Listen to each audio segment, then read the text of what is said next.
Hi everyone, it's Father Paolo here. Welcome to our fourth week on our series of videos for the season of creation that we're celebrating here at St. Austin's. The theme for this week is a very simple one. It's that everything is interconnected. And we'll be exploring Pope Francis's thoughts on this theme from his encyclical Laudato Si on the care for our common home.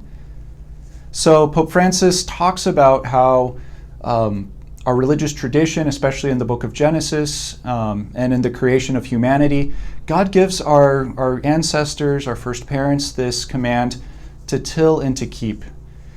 He explains how tilling implies working, implies plowing, implies cultivating the land, but to keep implies protecting the land for future generations.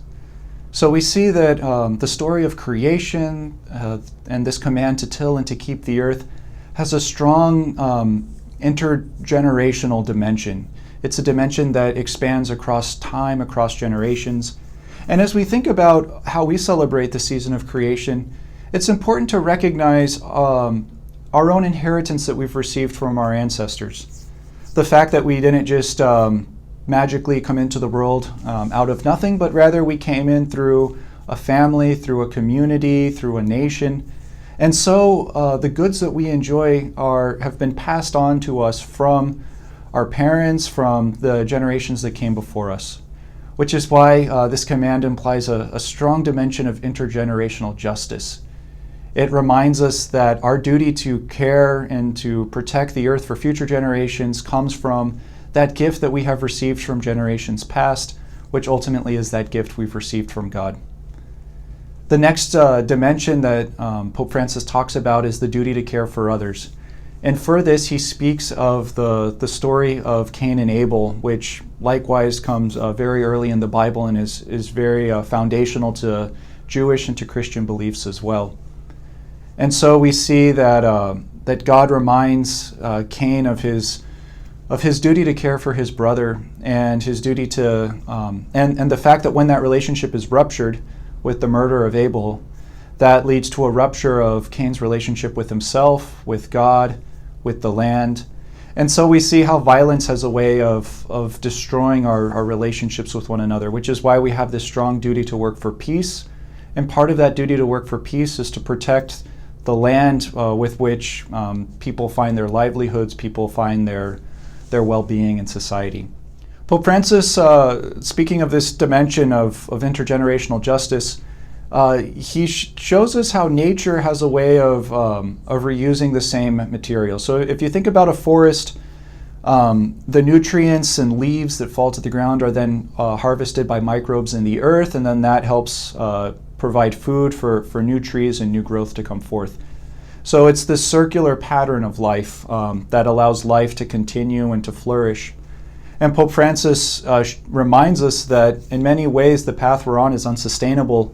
We kind of have this one-way path of harvesting the resources of the earth, using them, and then depositing them in a landfill in a way that's not circular, in a way that the resources of the earth may be depleted. And more importantly, we compromise the well-being of future generations by using these resources for ourselves. So Pope Francis, if we take seriously this dimension of intergenerational justice, Pope Francis calls us to think about how we can care for future generations and calls us to move towards a more circular economy. We are so far away from this ideal at the moment, but it's still important to, as I've spoke of in weeks past, to have that vision, have that ideal, and recognize that that the further we are from this circular economy, the further we are from the ideal that God has set out for us, and that original command to keep the goods of the earth for future generations.